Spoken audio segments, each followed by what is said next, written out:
ผู้ชมมาเบิ่งข่าวๆเกี่ยวกับทางด้านเศรษฐกิจโดยเฉพาะแม่นนี่นะเศรษฐกิจของลาวเฮานี่ไตรมาส3ปี2025คาดว่าจะขยายตัวอยู่ที่ 4.0% ส่วนทางเศรษฐกิจของอาเซียนในปี2025ในบรรดาประเทศอาเซียนถือว่าจะมีการเติบโตค่อนข้างแบบว่าลดน้อยถอยลงแต่อิงตามข้อมูลจากลาวซิดนี่เพิ่นให้รู้เกี่ยวกับเรื่องเศรษฐกิจของลาวว่าในปี2025หรือว่าไตรมาสที่3ปี2025นี่เพิ่นคาดคะเนว่าจะอยู่ที่ 4.0% บทรายงานสภาพท่าเอียงเศรษฐกิจสปปลาวประจำไตรมาส3ปี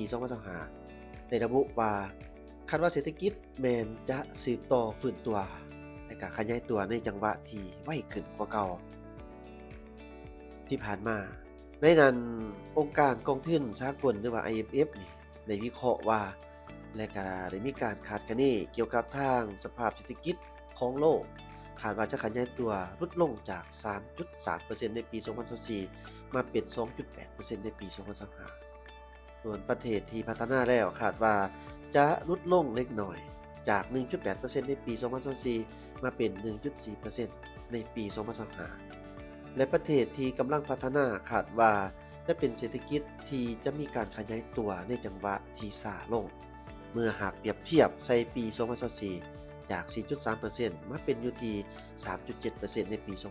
2025พร้อมเดียวกันนั้นในปี2025คาดว่าเศรษฐกิจสหรัฐอเมริกาจะขยายตัวอยู่ที่ 1.8% ญี่ปุ่น 0.6% และสป.จีนนี่มีการขยายตัวสูงถึง 4.0% ส่วนสภาพเศรษฐกิจบางประเทศในขอบเขตอาเซียนเช่นว่าประเทศบรูไนแม่นอยู่ที่ 2.5% ประเทศกัมพูชา 4.0% อินโดนีเซีย 4.7% ส่วนมาเลเซียอยู่ที่ 4.1% เมียนมา 1.9% ฟิลิปปินส์ 5.5% สิงคโปร์ 2% ไทย 1.8% และเวียดนามอยู่ที่ 5.2% ตามลำดับนอกจากนี้บรรดาองค์การจัดตั้งสหกลยังได้คาดคะเนการขยายตัวทางด้านเศรษฐกิจของสปปลาวในปี2025เช่นกองทุนการเงินสากลหรือว่า IMF คาดว่าจะขยายตัวอยู่ที่ระดับ 3.5% ธนาคารโลกหรือ WB และธนาคารพัฒนาอาเซียนหรือว่า ASEAN Development Bank ADB คาดว่าจะขยายตัวอยู่ในระดับ 3.7%โดยอิงใส่ตัวเลขแผนการผลิตจากบรรดาคณะกรรมการที่ได้รับห้องเห็นว่าปี2025เศรษฐกิจยังมีท่าเอียงที่ดีเป็นต้นแม่นทางด้านการท่องเที่ยวของลาวการลงทุนก็มีความฟุดฟื้นโดยเฉพาะเป็นการลงทุนในแขนงการไฟฟ้าและการก่อสร้างพื้นฐานของรางโครงห่างและการท่าเฮงทั้งด้านอื่นๆอีกดังนั้นศูนย์สถิติแห่งชาติจึงได้ตีราคาและคาดคะเนเบื้องต้นตัวเลขรวมยอดผลิตภัณฑ์ภายในไตรมาส3ปี2025คาดว่าจะขยายตัวอยู่ในระดับ 4.0% ในนั้นคะแนนการกสิกรรมคาดว่าจะขยายตัวอยู่ที่ 3.7% คะแนนอุตสาหกรรมคาดว่าจะขยายตัวอยู่ที่ 3.6% ส่วนคะแนนบริการคาดว่าจะขยายตัวอยู่ที่ 4.3% และภาษีอากรผลิตภัณฑ์สุทธิคาดว่าจะขยายตัวอยู่ที่ 4.1% เจ้าถึงอย่างไรก็ตามการคาดคะเนเกี่ยวกับทางด้านเศรษฐกิจไตรมาส3ปี2025ยังมีความเสี่ยงเนื่องจากว่าสภาพของโลกเฮาถือว่ายังมีท่าเอียงสืบต่อผันผวนเป็นต้นแม่นความขัดแย้งทางด้านการค้าการเมืองการทหารรวมทั้งนโยบายของบรรดาประเทศมหาอำนาจปัญหาปัญหาภัยธรรมศาสตร์และก็พยาธิระบาดและก็อื่นๆอีกโดยที่ปัญหาดังกล่าวนี้อาจจะส่งผลกระทบต่อกับเศรษฐกิจของทางสปปลาวโดยเฉพาะแม่นกระทบต่อการผลิตสินค้าและก็การบริการฉะนั้นศูนย์สถิติแห่งชาติแม้นจะได้สืบต่อเก็บกำสังรวมข้อมูลละเอียดบรรดาแขนงการหัวหน่วยการผลิตทั้งในศูนย์กลางและก็ท้องถิ่นในแต่ละระยะโดยแม้นจะได้มีการร่วมมือกันกับทางบรรดากระทรวงแขนงการที่เกี่ยวข้องในการติดตามแขนงการผลิตการบริการที่เป็นท่าแห่งต่อเศรษฐกิจและก็จะสืบต่อศึกษาค้นคว้าข้อมูลจากแหล่งอื่นๆที่จำเป็นเพื่อมาปรับปรุงไตรมาส3คาดคะเนเบื้องต้นไตรมาส4ปี2025และก็คาดคะเนหมดปี2025 เพื่อจะรายงานให้แก่รัฐบาลให้ทันตามกำหนดเวลาที่ได้กำหนดไว้นี่เป็นข้อมูลจากลาวซิดเกี่ยวกับทั้งด้านเศรษฐกิจลาวไตรมาส3ปี2025คาดคะเนว่าจะขยายตัวอยู่ที่ 4.0% วันนี้เราก็มาเบิ่งการคาดคะเนการเติบโตเศรษฐกิจบรรดาประเทศอาเซียนในปี2025ของทางธนาคารพัฒนาอาเซียนฉบับล่าสุดในเดือนกันยายนหรือว่าเดือนเก่านี่เองจ้ะท่านผู้ชมโดยที่ทาง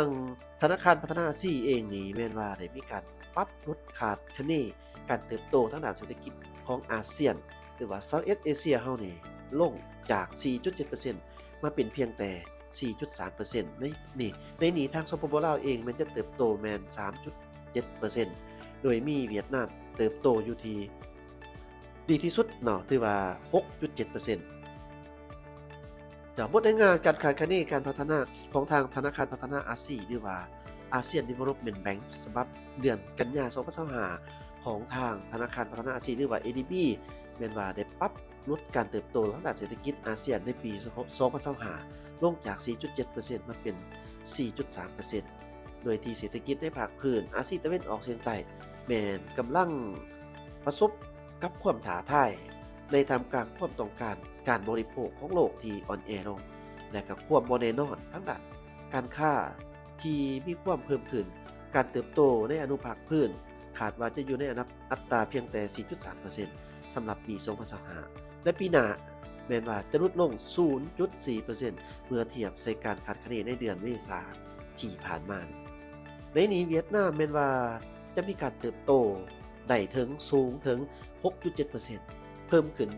0.1% จากการคาดคะเนในเดือนเมษายนขณะที่ประเทศไทยปรับลงเหลือเพียงแต่ 2.0% จาก 2.8% ของการคาดคะเนในครั้งก่อนมาเบิ่งนี่เกี่ยวกับทางประเทศในอาเซียนของเราเกี่ยวกับการคาดคะเนการเติบโตบรรดาประเทศในอาเซียนของทางธนาคารพัฒนาอาเซียนสำหรับสปปลาวเฮาแล้วแม่นตกอยู่ที่ 3.7% ส่วนเวียดนามนี่ 6.7% กัมพูเชีย 4.9% ไทย 2.0%เมียนมานี่ลบ 3.0% ขณะที่อินโดนีเซีย 2.5% สิงคโปร์ 4.9% มาเลเซีย 4.3% ฟิลิปปินส์ 5.6% และบรูไน 1.0% นี่ถือว่าเป็นข้อมูลล่าสุดที่ทาง ADB หรือว่าธนาคารพัฒนาอาเซียนเพิ่นได้มีการระบุตัวเลขโดยเฉลี่ยของทางเศรษฐกิจทางอาเซียนและก็ทางสปปลาวพร้อมถือว่าเป็นข่าวที่ดีได้นี่ถ้าหากว่าเป็นตามความจริงเนื่องจากว่าลาวนี่ถือว่ามีการฟื้นตัวทางด้านเศรษฐกิจค่อยๆขยับขึ้นมาตัวเลขล่าสุดนี่จนคิดว่าเพิ่นคาดคะเนว่าจะตกอยู่ที่ 4.0% จากท่านผู้ชมอันนี้ก็แม่นเป็นการรายงานทางด้านเศรษฐกิจส่วนว่ามันจะแน่นอนเพียงใดเฮาก็รอถามเบิ่งคร่าวๆเองขอบใจที่ติดตามรับชมอย่าลืมกดไลค์กดแชร์กด Subscribe สบายดีเจ้า